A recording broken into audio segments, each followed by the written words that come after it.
Capítulo 24. Oclumência. Monstro, acabou-se sabendo, andou escondido no sótão. Sirius contou que o encontrou lá em cima, coberto de pó, sem dúvida procurando mais relíquias da família Black para esconder em seu armário. Embora Sirius parecesse satisfeito com essa história, Harry se sentiu inquieto. Monstro parecia estar mais bem-humorado quando reapareceu. Seus resmungos azedos tinham diminuído bastante e passou a obedecer às ordens mais docilmente do que de costume, embora uma ou duas vezes Harry o tivesse surpreendido encarando com avidez, mas sempre desviando rapidamente o olhar quando via que o garoto percebeu. Harry não mencionou suas vagas suspeitas a Sirius, cuja alegria começava a evaporar muito rapidamente agora que passou o Natal. À medida que se aproximava o dia da partida dos garotos a Hogwarts, ele foi se tornando mais inclinado ao que a senhora Weasley chamava de macambuzice, quando ficava taciturno e resmungão e muitas vezes se retirava para o quarto de bicuço durante horas. Sua tristeza infiltrava-se na casa, por baixo das portas, como um gás venenoso, infectando a todos. Harry não queria deixar Sirius outra vez, apenas em companhia de Monstro. De fato, pela primeira vez na vida, não estava contando os dias que faltavam para regressar a Hogwarts. Voltar à escola significava colocar-se mais uma vez sob a tirania de Dolores Umbridge, que, sem dúvida, conseguiu passar à força mais uma dúzia de decretos na ausência dos garotos. Não havia partidas de quadribol pelas quais ansiar, agora que foi expulso. Havia toda a probabilidade de que a carga de deveres de casa aumentasse à medida que os exames se aproximavam.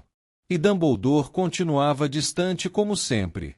De fato, se não fosse pela D, Harry achava que teria suplicado a Sirius para deixá-lo abandonar Hogwarts e continuar no Largo Grimmauld. Então, no último dia de férias, aconteceu uma coisa que fez Harry positivamente temer o regresso à escola. Harry, querido, disse a senhora Weasley, metendo a cabeça no quarto que ele ocupava com Rony, onde os dois estavam jogando xadrez de bruxo observados por Hermione, Gina e Bichento. Pode vir à cozinha? O professor Snape quer dar uma palavrinha com você. Harry não registrou imediatamente o que ouviu. Uma de suas torres estava travando uma violenta batalha com um peão de Rony, e ele o incentivava com entusiasmo. Achata ele, é só um peão, seu idiota. Desculpe, senhora Weasley, que foi que a senhora disse? O professor Snape, querido. Na cozinha, gostaria de lhe falar. O queixo de Harry caiu de terror. Olhou para Rony, Hermione e Gina, todos igualmente boquiabertos para ele. Bichento, a quem Hermione vinha contendo com dificuldade nos últimos 15 minutos, saltou alegremente sobre o tabuleiro, fazendo as peças correrem a se proteger, guinchando a plenos pulmões. Snape! Repetiu Harry sem entender. Professor Snape, querido, corrigiu a senhora Weasley. Vamos logo, depressa. Ele diz que não pode se demorar. Que é que ele quer com você? Indagou Rony, parecendo nervoso quando a senhora Weasley se retirou do quarto. Você não fez nada, fez? Não, retrucou Harry indignado, vasculhando os miolos para tentar lembrar o que poderia ter feito que levasse Snape a segui-lo até o Largo Grimmauld. Será que o seu último dever mereceu um i? 1 minuto e pouco depois, ele empurrou a porta da cozinha e encontrou Sirius e Snape sentados à longa mesa do aposento, olhando em direções opostas. O silêncio entre os dois estava carregado de mútua intolerância. Havia uma carta aberta sobre a mesa diante de Sirius. Fez Harry para anunciar sua presença. Snape se virou para olhá-lo, o rosto emoldurado por cortinas de cabelos oleosos. Sente-se, Potter. Sabe, disse Sirius em voz alta, se recostando e se apoiando nas pernas traseiras da cadeira, e falando para o teto. Acho que eu preferia que você não desse ordens aqui, é a minha casa, sabe? Um rubor ameaçador afluiu ao rosto pálido de Snape. Harry sentou-se na cadeira, ao lado de Sirius e defronte do professor. Eu devia vê-lo sozinho, Potter, disse Snape, o riso desdenhoso crispando sua boca, mas Black. Sou o padrinho dele, disse Sirius, ainda mais alto. Estou aqui por ordem de Dumbledore, continuou Snape, cuja voz, em contraposição, ficava cada vez mais baixa e sibilante. Mas, sem dúvida, fique, Black, eu sei que você gosta de se sentir participante. Que é que você quer dizer com isso? Retorquiu Sirius, deixando a cadeira recair nos 4 pés com um forte baque. Simplesmente que tenho certeza de que você deve se sentir frustrado pelo fato de não poder fazer nada de útil. Snape enfatizou delicadamente a frase, pela ordem. Foi a vez de Sirius corar. A boca de Snape se crispou em triunfo ao se dirigir a Harry. O diretor me mandou dizer, Potter, que quer que você estude oclumência neste trimestre. Estude o quê? Perguntou Harry sem entender. O desdém de Snape se tornou mais pronunciado. Oclumência, Potter. A defesa mágica da mente contra a invasão externa. Um ramo obscuro da magia, mas extremamente útil. O coração de Harry começou a bater realmente forte. Defesa contra a invasão externa. Mas ele não estava sendo possuído. Todos tinham concordado com isso. Por que tenho de estudar essa oclumência? Deixou escapar. Porque o diretor acha que é uma boa ideia, disse Snape suavemente. Você receberá aulas particulares uma vez por semana, mas não contará a ninguém o que está fazendo, muito menos a Dolores Umbridge, entendeu? Sim, senhor, disse Harry. E quem é que vai me ensinar? Snape ergueu uma sobrancelha. Eu, respondeu. Harry teve a terrível sensação de que suas entranhas estavam derretendo. Aulas extras com Snape. Que é que ele fez para merecer isso? Olhou rápido para Sirius buscando apoio. Por que Dumbledore não pode ensinar ao Harry? Perguntou Sirius agressivamente. Por que você? Porque suponho que seja uma prerrogativa do diretor delegar as tarefas menos agradáveis, disse Snape suavemente. Posso lhe garantir que não pedi esse encargo. Levantou-se.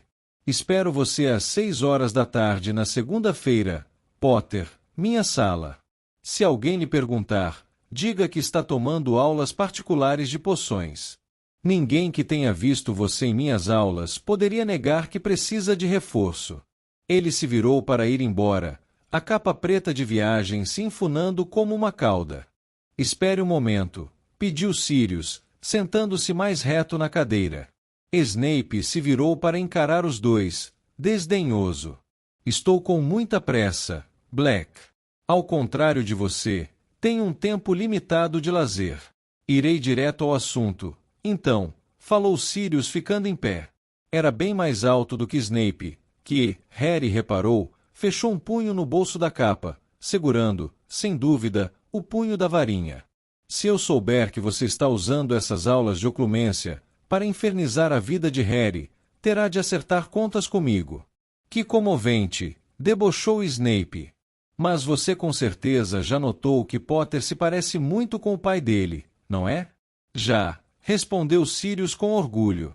Bom, então sabe que ele é tão arrogante que as críticas simplesmente resvalam nele, disse Snape com voz de seda. Sirius empurrou a cadeira bruscamente para o lado e contornou a mesa em direção ao outro, ao mesmo tempo que puxava a varinha. Snape puxou a dele. Pararam-se medindo, Sirius furioso, Snape calculista, seus olhos correndo da ponta da varinha para o rosto do oponente. Sirius, chamou Harry, mas o padrinho não pareceu ouvi-lo.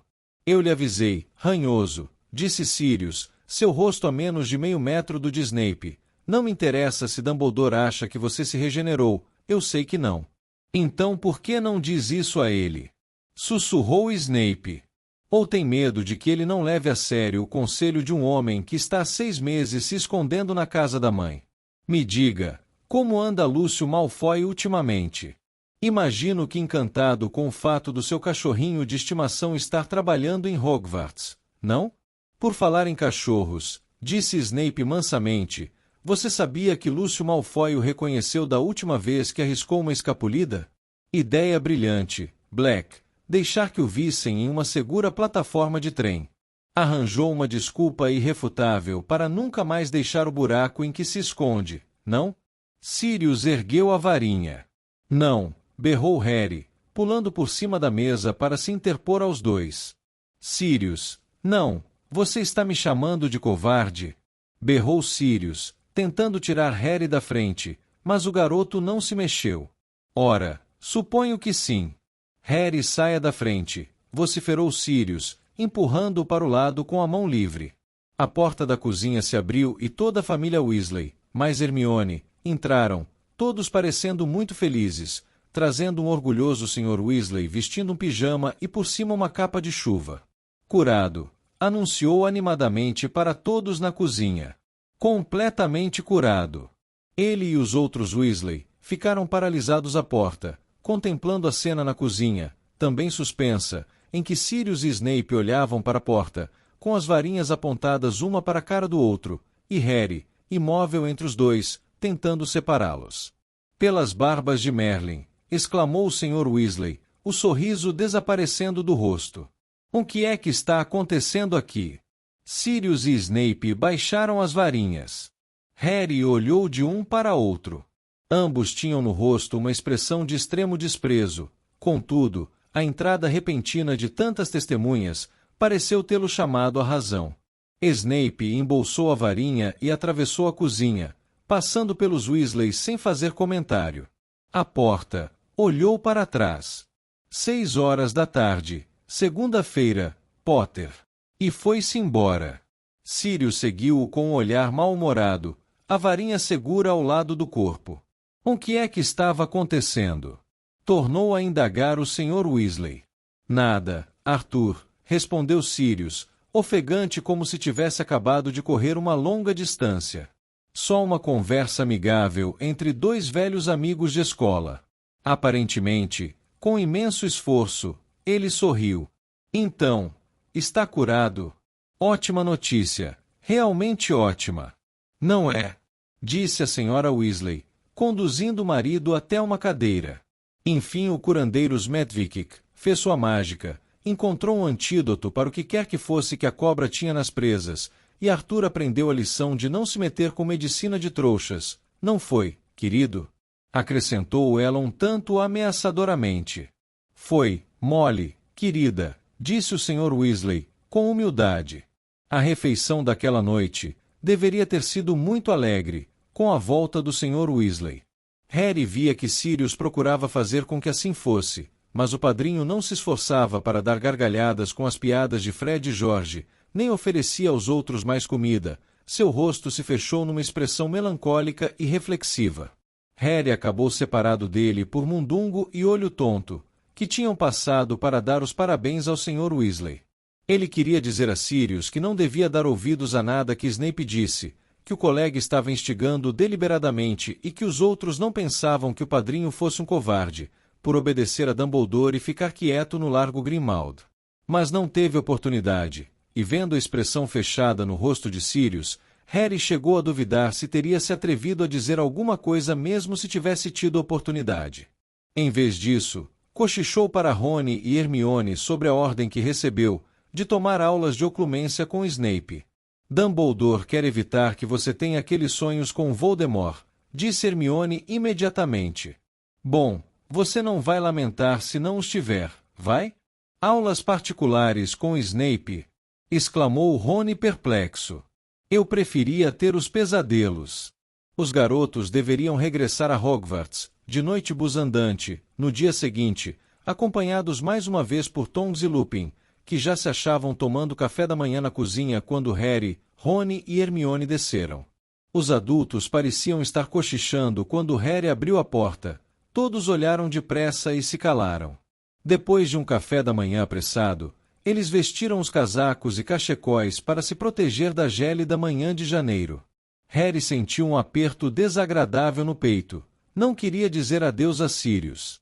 Teve uma sensação ruim com relação a essa despedida. Não sabia quando voltariam a se ver, e se sentiu na obrigação de dizer alguma coisa ao padrinho para impedi-lo de fazer alguma tolice. Harry se preocupava que a acusação de covardia que Snape fez a Sirius o tivesse ferido tão seriamente, que ele pudesse mesmo agora estar planejando alguma saída insensata do Largo Grimmauld. Mas antes que conseguisse pensar no que dizer, Sirius o chamou para junto dele.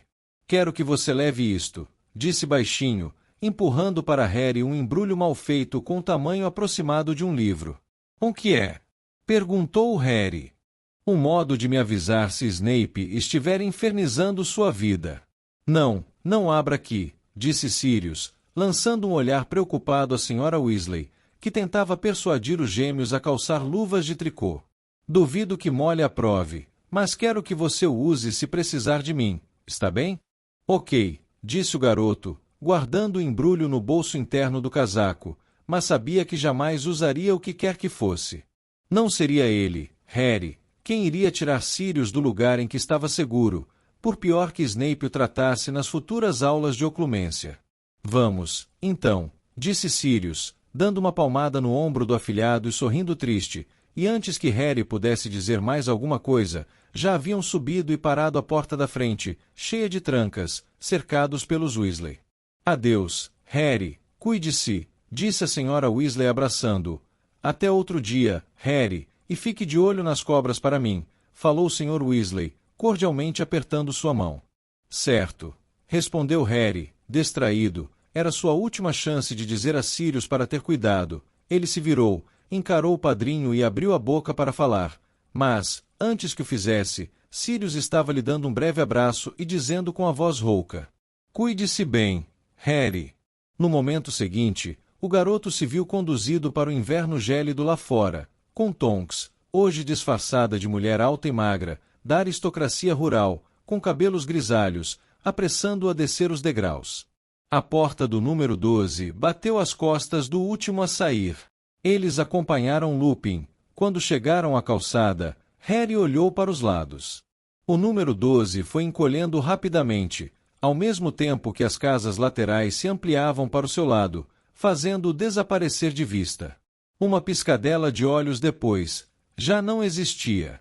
"Vamos, quanto mais depressa entrarmos no ônibus melhor", disse Tonks, e Harry achou que havia nervosismo no olhar que ela lançou pela praça. Lupin esticou o braço direito. Um ônibus violentamente roxo de 3 andares materializou-se, tirando um fino do poste de iluminação mais próximo, que saltou para trás para sair do caminho. Um rapaz magro, de orelhas de abano e espinhas, trajando um uniforme roxo, saltou para a calçada e disse: "Bem-vindos ao..." Sei, já sabemos", disse Tonks brevemente. "Subam." E ela empurrou Harry em direção aos degraus, para além do motorista, que arregalou os olhos quando o garoto passou. "É o Harry. Se gritar o nome dele, faço você perder a memória", murmurou Tonks ameaçando, e empurrando Gina e Hermione para dentro. "Eu sempre quis andar nesse ônibus", disse Rony alegre, juntando-se a Harry e examinando tudo. Foi de noite a última vez que Harry viajou de noitebus, e os 3 andares estavam ocupados por camas de metal. Agora, de manhã cedo, estava mobiliado com uma variedade de cadeiras desparelhadas e dispostas a esmo em torno das janelas. Algumas pareciam ter tombado quando o ônibus parou abruptamente no Largo Grimmauld. Uns poucos bruxos e bruxas ainda estavam se levantando, resmungando, e a saca de compras de alguém deslizou por toda a extensão do veículo. Uma mistura de ovas de sapo, baratas e cremes de ovos espalhou-se pelo chão. "Parece que vamos ter de nos separar", disse Tonks brevemente, procurando poltronas vazias. "Fred, Jorge e Gina, vão para aquelas poltronas lá no fundo. Remo pode ficar com vocês." Ela, Harry, Rony e Hermione subiram para o último andar, onde havia 2 poltronas vazias bem na frente, e 2 no fundo. Lalau Schumpeck, o condutor, acompanhou pressurosamente os 2 garotos até o fundo. As cabeças se voltaram quando Harry passou, mas, ao se sentar, viu todos os rostos tornarem a virar para frente. Quando Harry e Rony estavam pagando Lalau, 11 sicles cada, o ônibus tornou a partir, balançando sinistramente. Contornou ruidosamente o Largo Grimmauld, subindo e descendo pelas calçadas. Depois, com outro ruído estrondoso, os passageiros foram atirados para trás, a poltrona de Rony virou, e Piche, que estava em seu colo, saiu da gaiola voando espavorida para a frente do ônibus, onde preferiu pousar no ombro de Hermione. Harry, que escapou de cair agarrando-se a uma arandela, espiou pela janela. O ônibus agora corria pelo que lhe pareceu ser uma rodovia. "Estamos na periferia de Birmingham", informou Lalau alegremente, em resposta à pergunta muda de Harry, enquanto Rony tentava se erguer do chão. Você está bem, então, Harry? Viu seu nome um monte de vezes no jornal durante o verão, mas nunca não era nada de bom. Eu disse ao Ernesto, disse mesmo, ele não parecia pirado quando conhecemos, o que é uma prova, não é? Ele entregou os bilhetes aos garotos e continuou a contemplar Harry, fascinado. Pelo jeito, Lalau não se importava que alguém fosse pirado, desde que fosse famoso bastante para aparecer no jornal. O noitebus balançava assustadoramente, ultrapassando os carros pelo lado de dentro. Quando olhou para a frente do veículo, Harry viu Hermione cobrir os olhos com as mãos, e Peach se equilibrar alegremente em seu ombro. As poltronas tornaram a correr para trás quando o noitebus saltou da estrada de Birmingham para uma tranquila estradinha campestre cheia de curvas fechadas. As cercas vivas que ladeavam a via saltaram para longe quando o ônibus avançou sobre as cercaduras. Dali, entraram na rua principal de uma cidade movimentada, depois subiram um viaduto cercado por altas montanhas, desceram para uma estrada assolada pelo vento entre altos prédios de apartamentos, produzindo um estrondo a cada mudança de rumo. Mudei de ideia, murmurou Rony, levantando-se do chão pela sexta vez. Nunca mais quero viajar nessa coisa. Escutem, a próxima parada é Hogwarts, anunciou Lalau animado, cambaleando em direção aos garotos. A mulher mandona lá na frente, que subiu com vocês, deu uma gorjeta a gente para passar vocês para o começo da fila. Só vamos deixar Madame March descer primeiro. Eles ouviram alguém vomitando no andar de baixo, e em seguida um horrível barulho de líquido batendo no chão. Ela não está se sentindo muito bem. Alguns minutos depois, o noitebus parou cantando pneus à frente de um pequeno bar, que se espremeu para sair do caminho e evitar uma colisão. Eles ouviram Lalau ajudando a pobre Madame March a desembarcar do ônibus e os murmúrios de alívio dos companheiros de viagem no segundo andar. O ônibus tornou a partir, ganhando velocidade até. Estavam rodando por uma Hogsmeade coberta de neve. Harry viu de relance o cabeça de javali na rua lateral, o letreiro com a cabeça cortada rangendo ao vento invernoso. Flocos de neve batiam na enorme janela dianteira do ônibus. E finalmente pararam nos portões de Hogwarts. Lupin e Tonks ajudaram os garotos a desembarcar com a bagagem, e então desceram também para se despedir. Harry ergueu os olhos para os 3 andares do noitebus e viu todos os passageiros espiando-os com o nariz colado às janelas. Vocês estarão seguros quando entrarem, disse Tonks, lançando um olhar cauteloso para a estrada deserta. Um bom trimestre, ok? Cuidem-se bem, recomendou-lhes Lupin, apertando as mãos de todos e chegando a Harry por último. E escute, ele baixou a voz enquanto os demais trocavam adeuses de último minuto com Tonks. Harry, eu sei que você não gosta de Snape, mas ele é um magnífico oclumente, e todos nós, inclusive Sirius, queremos que você aprenda a se proteger, então estude para valer, está bem? Tá, disse Harry a custo, olhando para o rosto prematuramente enrugado de Lupin. Até mais, então. Os 6 subiram penosamente a estrada escorregadia até o castelo, arrastando os malões. Hermione já estava falando em tricotar uns gorros para elfos antes de dormir. Harry olhou para trás. Quando chegaram às portas de carvalho da entrada, o noitebus já tinha partido e ele chegou a desejar, à vista do que o esperava na noite seguinte, que ainda estivesse a bordo. Harry passou a maior parte do dia seguinte com medo do anoitecer. Os 2 tempos de poções pela manhã nada fizeram para dissipar sua agitação, pois Snape foi desagradável como sempre. Seu desânimo se acentuou porque os membros da AD o procuraram constantemente pelos corredores durante os intervalos das aulas, perguntando, esperançosos, se haveria reunião aquela noite. Avisarei a vocês como de costume, quando marcar a próxima, repetiu Harry várias vezes, mas não pode ser hoje à noite, tenho que ir. Há uma aula de reforço de poções. Você tem aula de reforço em poções? Perguntou Zacarias com ar de superioridade, abordando-o no saguão de entrada, depois do almoço. Puxa vida, você deve ser péssimo. Snape não costuma dar aulas particulares, ou costuma? Quando Zacarias se afastou com irritante vivacidade, Rony acompanhou-o de cara feia. Devo azará-lo? Ainda dá para acertar daqui, disse, erguendo a varinha e mirando entre as espáduas de Zacarias. Deixa pra lá, disse Harry deprimido. É o que todos vão pensar, não é? Que sou realmente burro. Oi, Harry, disse uma voz às suas costas. Ele se virou e deparou com Cho. Ah! Exclamou, seu estômago dando um salto desconfortável. Oi! Vamos estar na biblioteca, Harry, disse Hermione com firmeza, agarrando Rony acima do cotovelo e arrastando-o em direção à escadaria de mármore. Teve um bom Natal? Perguntou Cho. Nada mal.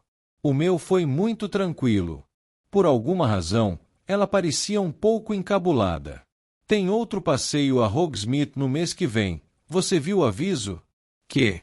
Não, ainda não dei uma olhada no quadro de avisos desde que cheguei. Tem, no Dia dos Namorados. Certo, respondeu Harry, se perguntando por que ela estava dizendo isso. Bom, suponho que você queira. Só se você quiser, disse ela, ansiosa. Harry arregalou os olhos. Esteve a ponto de dizer, suponho que você queira saber quando é a próxima reunião da AD, mas a resposta dela não parecia se encaixar. Tudo bem se você não quiser, retrucou ela, parecendo mortificada. Não se preocupe, eu vejo você por aí. Ela se afastou, Harry ficou parado olhando, seu cérebro trabalhando freneticamente. Então a ficha caiu. Cho, ei! Correu atrás da garota, alcançando-a na subida da escadaria de mármore. Você quer ir comigo a Hogsmeade no Dia dos Namorados? Quero, respondeu ela, corando e sorrindo. Certo. Bom, então está combinado, disse Harry, e sentindo que, enfim, o dia não seria uma perda total, ele virtualmente saiu aos pulos até a biblioteca para apanhar Rony e Hermione antes das aulas da tarde. Às 6 da tarde, no entanto, nem o clarão de ter conseguido convidar Cho Chang para sair foi suficiente para desanuviar a sensação agourenta que se intensificava a cada passo que Harry dava em direção à sala de Snape. Parou à porta ao chegar, desejando estar em qualquer outro lugar. Então, tomando fôlego, bateu e entrou.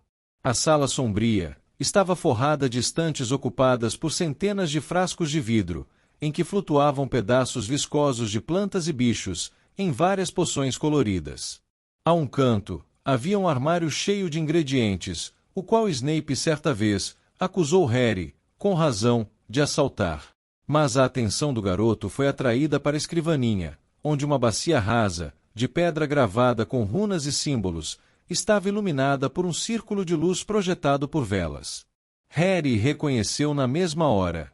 Era a penseira de Dumbledore. Perguntando-se o que estaria tal objeto fazendo ali, ele se sobressaltou ao ouvir a voz fria de Snape saindo das sombras. Feche a porta, Potter. Harry obedeceu, com a horrível sensação de estar se fechando em uma prisão. Quando se virou, Snape se deslocava para a luz e apontava silenciosamente para a cadeira diante de sua escrivaninha. Harry se sentou e o professor também, seus olhos frios e negros fixando-se no aluno sem piscar, a antipatia gravada em cada linha do seu rosto. Muito bem, Potter, você sabe por que está aqui. O diretor me pediu para lhe ensinar oclumência. Só espero que você se mostre mais competente nisso do que em poções. Certo, concordou Harry brevemente.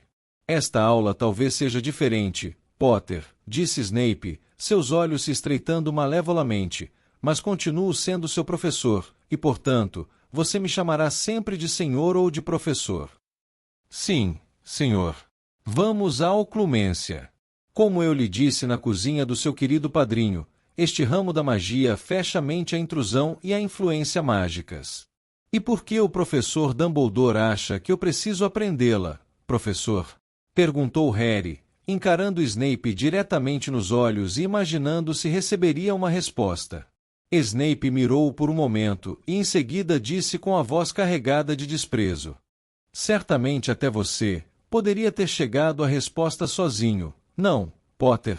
O Lorde das Trevas é excepcionalmente competente em legilimência. Que é isso, professor? É a capacidade de extrair sentimentos e lembranças da memória de outras pessoas.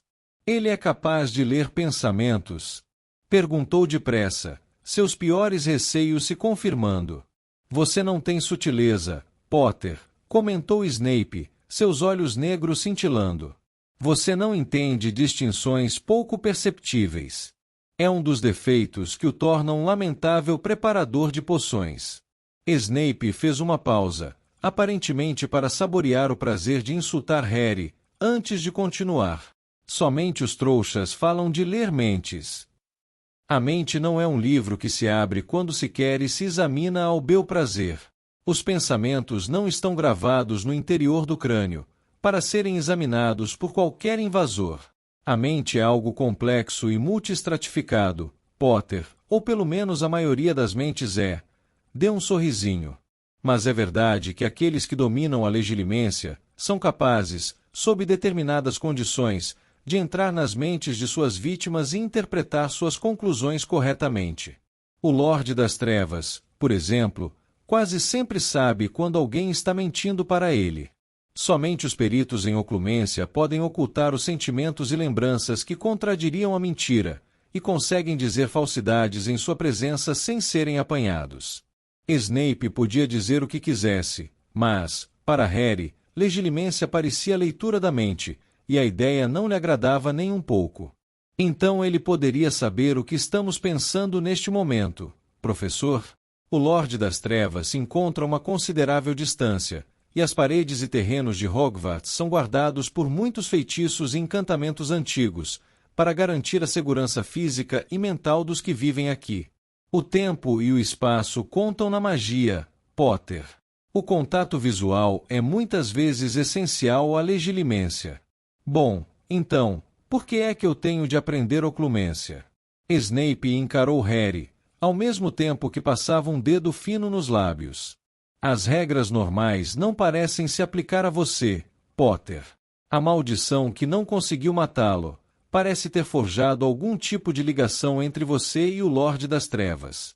As evidências sugerem que por vezes, quando sua mente está mais relaxada e vulnerável, quando você está dormindo, por exemplo, você compartilha os pensamentos e emoções do Lorde das Trevas.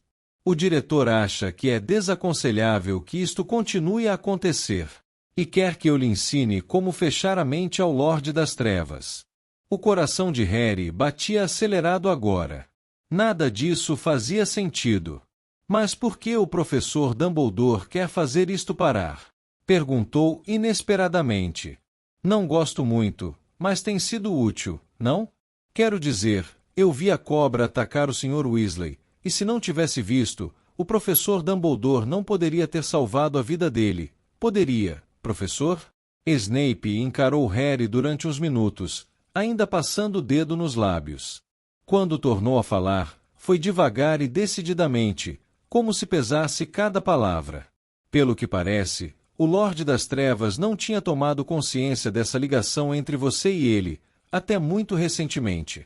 Parece que você sentia as emoções dele e partilhava seus pensamentos, sem ele saber.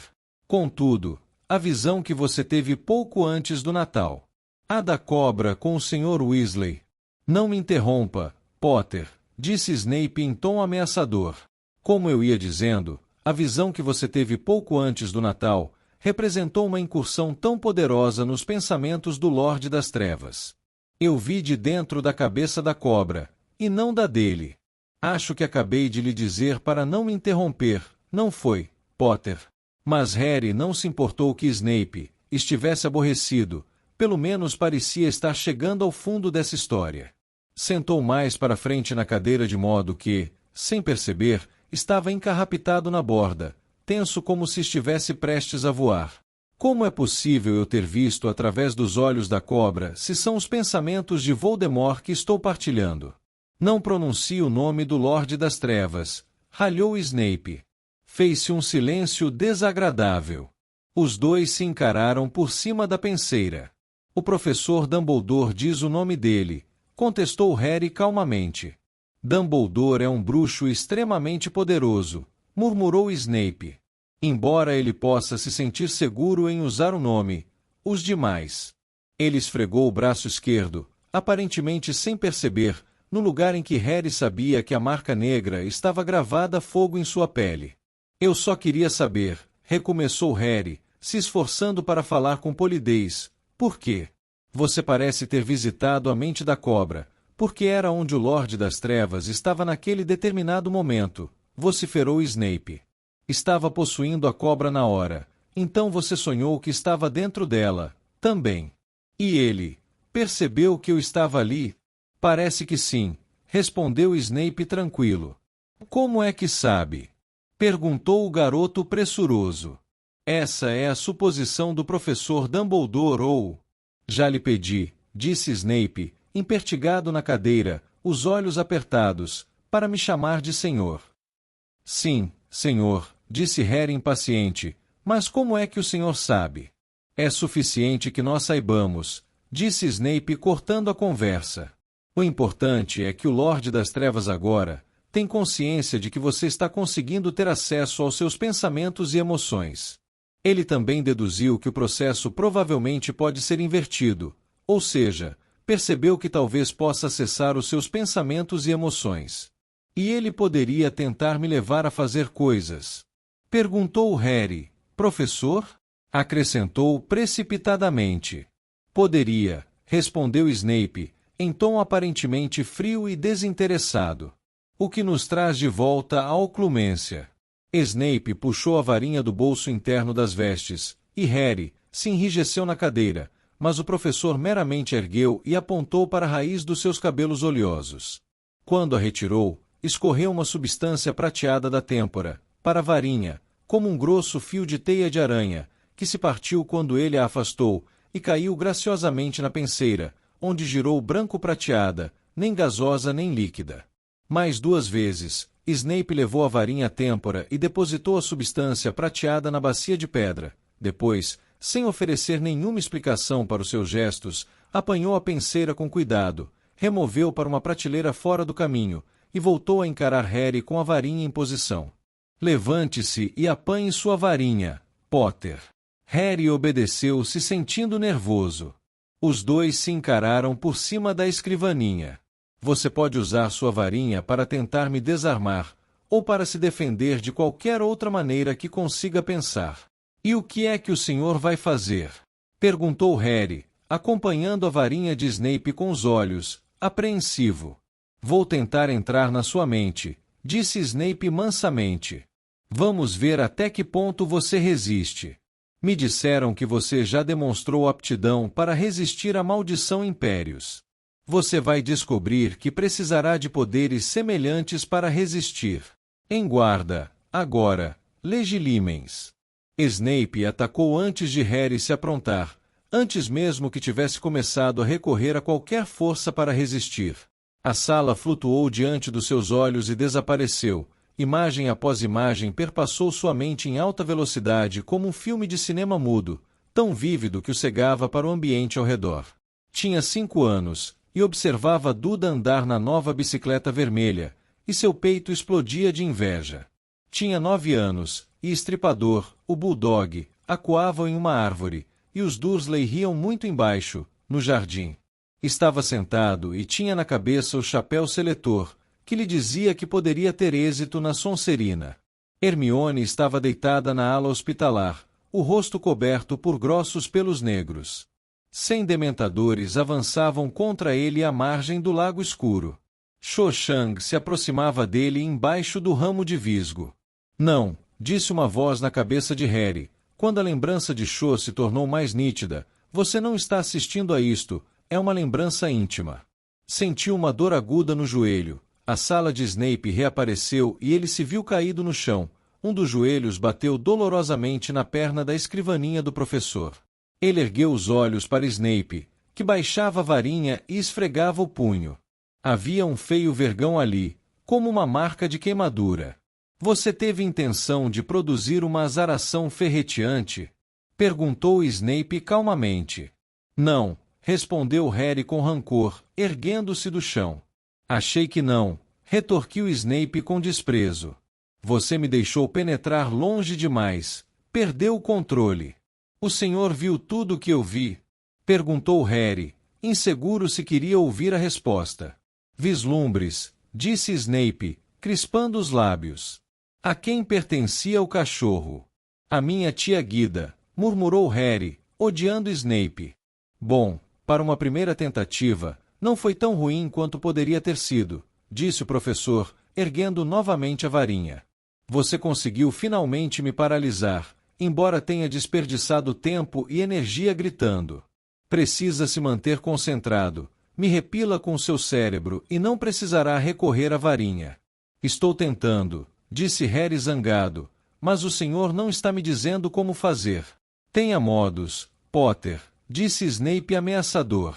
Agora, quero que feche os olhos.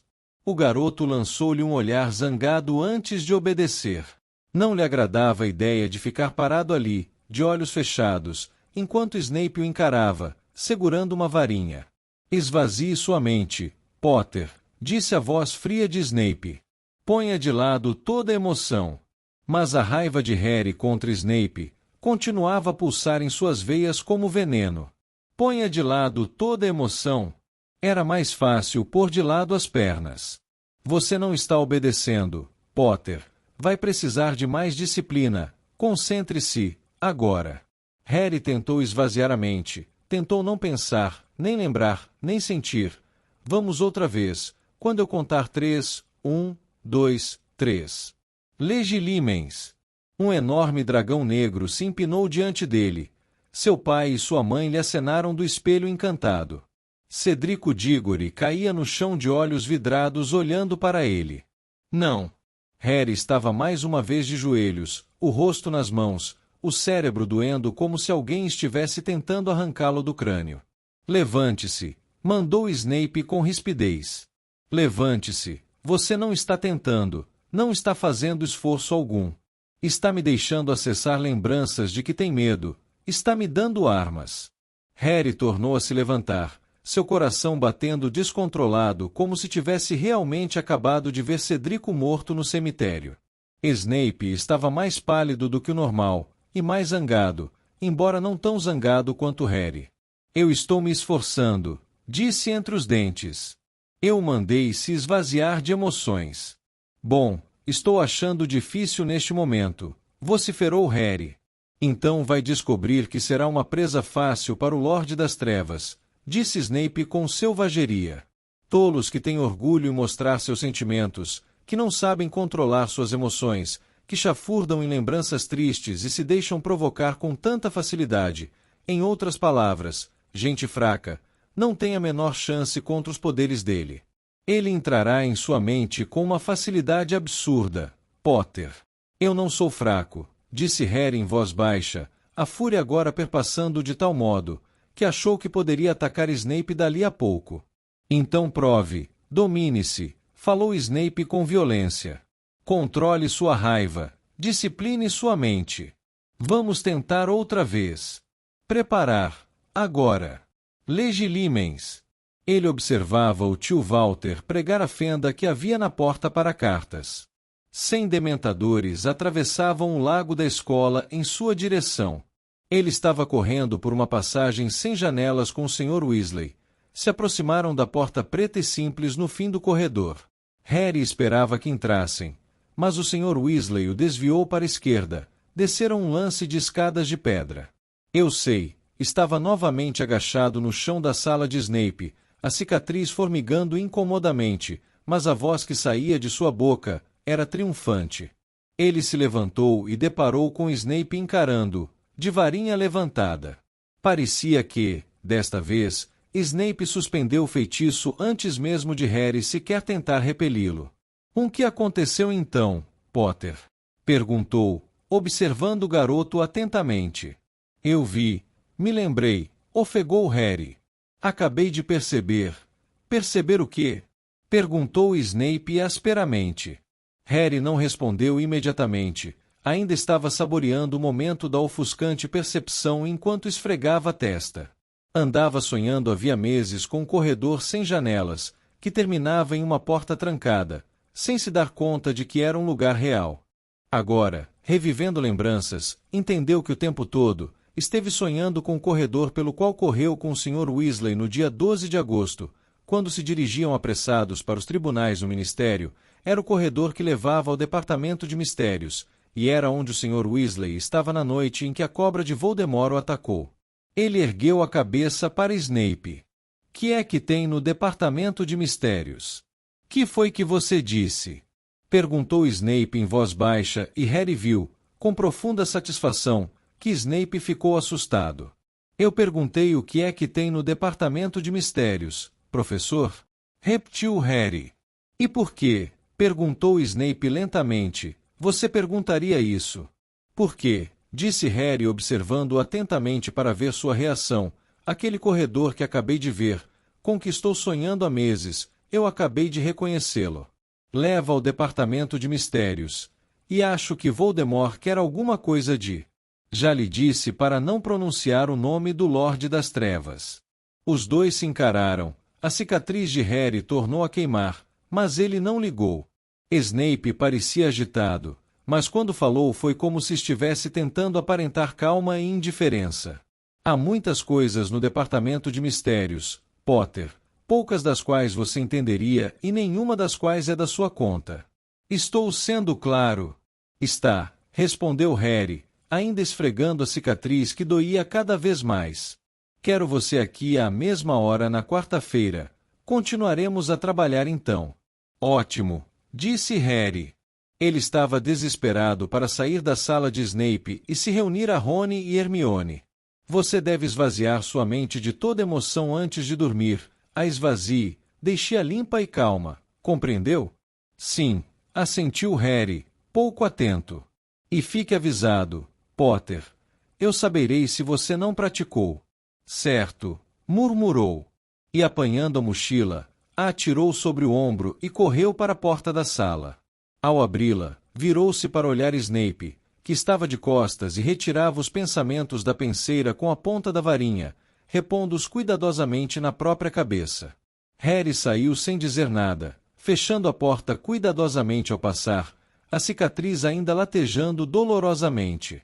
Harry encontrou Rony e Hermione na biblioteca, onde preparavam uma verdadeira resma de dever, que Umbridge passou recentemente.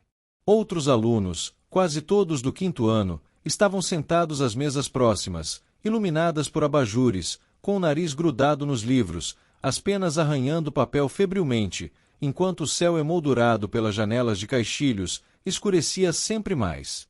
O único outro som que havia era o ligeiro rangido dos sapatos de Madame Pince, que percorria os corredores entre as estantes ameaçadoramente, bufando no pescoço dos que tocavam seus preciosos livros. Harry sentia arrepios, sua cicatriz ainda doía, sentia-se quase febril. Quando se sentou defronte a Rony e a Hermione, viu seu reflexo na janela, estava muito branco e a cicatriz parecia mais visível do que o normal. Como foi? Sussurrou Hermione, e então com o ar preocupado. Você está bem, Harry? Tô, ótimo. Não sei, respondeu impaciente, fazendo careta quando tornou a sentir uma pontada na cicatriz. Escutem. Acabei de compreender uma coisa. E contou aos dois o que acabou de ver e deduzir. Então você está dizendo, sussurrou Rony, quando Madame Pince passava rangendo sapatos, que a arma, a coisa que você sabe quem está procurando, está no Ministério da Magia? No Departamento de Mistérios. Tem de estar, cochichou Harry. Vi a porta quando seu pai me levou à audiência nos tribunais, e decididamente é a mesma que ele estava guardando quando a cobra o mordeu. Hermione deixou escapar um suspiro longo e lento. Claro, sussurrou. Claro o quê? Perguntou Rony, meio impaciente. Rony, pare e pense. Sturgio Podmore estava tentando passar por uma porta no Ministério da Magia. Deve ter sido a mesma, seria coincidência demais. Como é que o Sturgio estava tentando arrombar a porta se ele está do nosso lado? Perguntou Rony. Bom, não sei, admitiu Hermione. É meio estranho. Então o que é que tem no Departamento de Mistérios? Perguntou Harry a Rony. Seu pai alguma vez disse alguma coisa? Eu sei que eles chamam as pessoas que trabalham lá de inomináveis, disse Rony, franzindo a testa. Porque ninguém parece saber realmente o que elas fazem. Um lugar esquisito para guardar uma arma. Não é nada esquisito, faz absoluto sentido, retrucou Hermione. Deverá ser alguma coisa ultra secreta, que o Ministério está desenvolvendo, imagino. Harry, você tem certeza de que está se sentindo bem? Harry acabava de correr as duas mãos com força pela testa, como se estivesse tentando passá-la a ferro. Tô ótimo, respondeu, baixando as mãos, que tremiam. Só estou me sentindo um pouco. Não gosto muito dessa tal oclumência. Acho que qualquer um se sentiria abalado se tivesse a mente atacada tantas vezes seguidas, consolou Hermione. Olhe, vamos voltar à sala comunal, ficaremos um pouco mais confortáveis lá. Mas encontraram a sala comunal lotada, cheia de gritos, risos e agitação. Fred e George estavam demonstrando sua última invenção para a loja de logros e brincadeiras. Chapéus sem cabeças, anunciava George, enquanto Fred apontava para um chapéu cônico decorado com uma pluma cor-de-rosa para os colegas que assistiam a ele. 2 galeões cada. Olhem só o Fred, agora. Fred levou o chapéu à cabeça com um gesto largo, sorrindo. Por um segundo, ele pareceu realmente idiota. Então ambos, chapéu e cabeça, desapareceram. Várias meninas soltaram gritinhos, mas todos os outros deram gostosas gargalhadas. Tire o chapéu, gritou George, e a mão de Fred apalpou por um momento o que parecia ser apenas vento sobre o seu ombro. Então a cabeça reapareceu quando, com um novo gesto largo, ele tirou o chapéu emplumado. Qual é a mágica desses chapéus, então? Perguntou Hermione, distraindo-se do dever que estava fazendo para apreciar Fred e George. Quero dizer, obviamente usaram algum tipo de feitiço da invisibilidade, mas é muito criativo ampliar o campo da invisibilidade para além dos limites do objeto enfeitiçado. Mas imagino que o feitiço não dure muito tempo. Harry não respondeu, estava se sentindo mal. Vou ter de fazer isso amanhã, murmurou, tornando a enfiar na mochila os livros que acabou de tirar. Bom, anote na sua agenda de deveres então, disse Hermione animando-o, para não esquecer. Harry e Rony se entreolharam, quando ele meteu a mão na mochila, tirou a agenda e abriu-a hesitante. Não deixe o dever para mais tarde, seu grande preguiçoso, ralhou o livro, enquanto Harry anotava o dever da Umbridge. Hermione sorriu. Acho que vou me deitar, disse Harry, guardando a agenda na mochila e registrando mentalmente a intenção de jogá-la na lareira na primeira oportunidade que tivesse.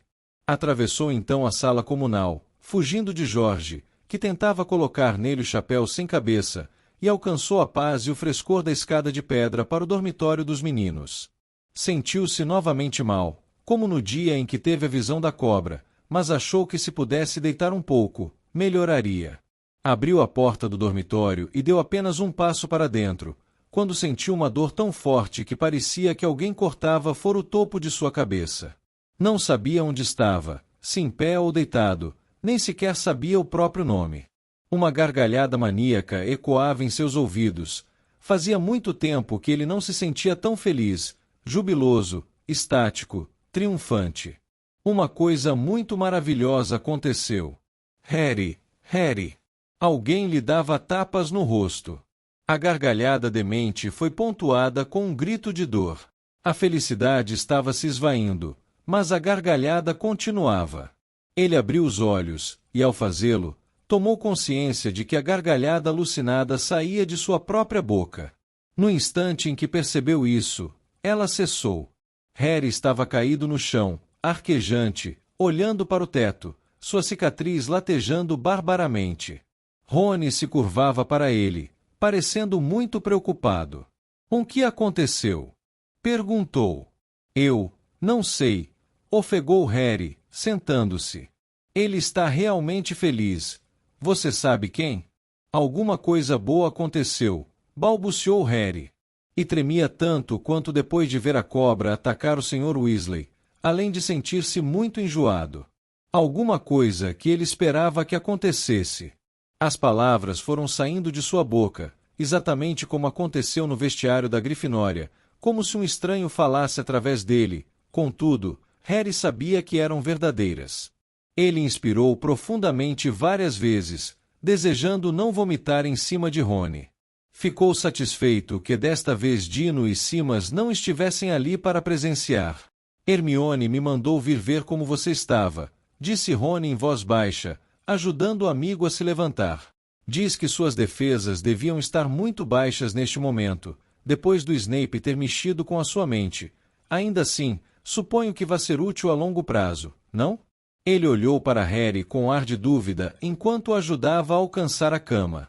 Harry concordou com um aceno de cabeça, sem convicção, e se largou sobre os travesseiros, o corpo doendo por ter caído tantas vezes naquela noite, sua cicatriz ainda formigando dolorosamente.